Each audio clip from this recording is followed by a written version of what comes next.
Análisis de la constitucionalización del derecho procesal penal en el caso Chaparro Álvarez y Lapo Íñiguez versus Ecuador.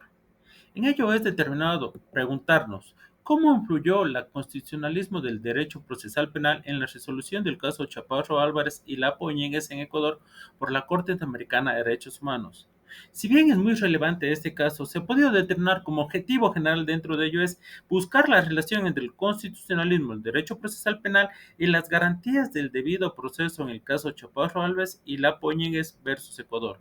y, como elementos específicos, examinar las violaciones del debido proceso identificados por la Corte Interamericana de Derechos Humanos en este caso tan relevante. Y igual, evaluar el impacto del constitucionalismo del derecho procesal penal en la normativa ecuatoriana a través de esta sentencia. Ahora bien, como introducción debemos determinar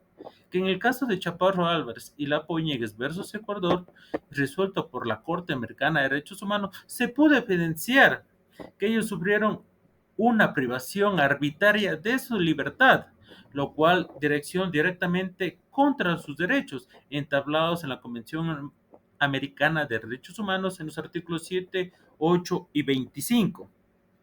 Asimismo, se pudo determinar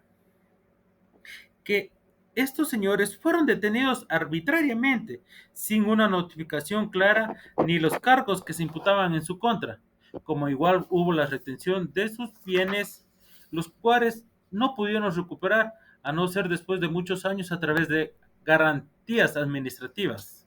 o actos administrativos como tal,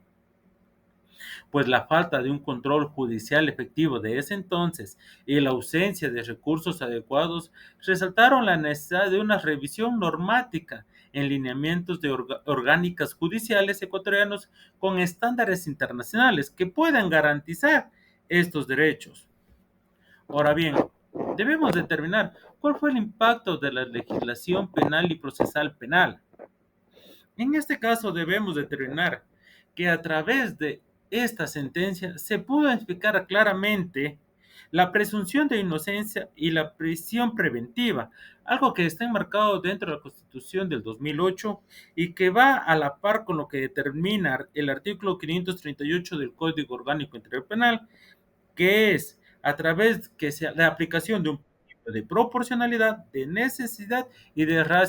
racionalidad. Asimismo, se pudo identificar claramente la aplicación o un cambio trascendental en el ejercicio del habeas corpus, ya que antes normalmente este era aplicado a través de alcaldes, pero con la ejecución de esta sentencia, es- esta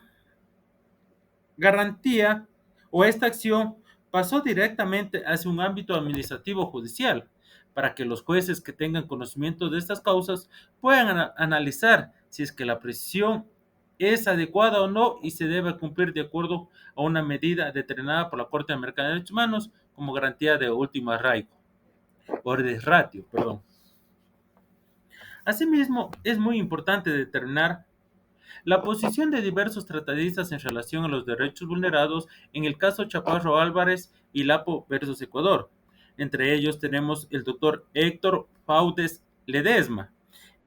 Tiene que la libertad personal es una de las garantías más importantes dentro del derecho internacional en los derechos humanos y que su restricción solo puede ser justificada bajo supuestos estrictamente regulados por la ley. Asimismo, nos recuerda Claudio Nash que señala que la Corte Americana de Derechos Humanos ha sido enfática en reiterar que la prisión preventiva debe ser una medida excepcional y que no es una regla general en el sistema procesal penal y de su aplicación. En conclusión, debemos determinar que en el caso Chaparro Álvarez y Lapo Íñiguez marcó un hito en la evolución del derecho procesal penal en Ecuador, impulsando la educación normática a estándares internacionales, los cuales deben ir enmarcados en derechos y garantías fundamentales garantizados a través de la Constitución de la República de Ecuador y el Código Orgánico Integral Penal. Gracias, hasta ahí mi intervención.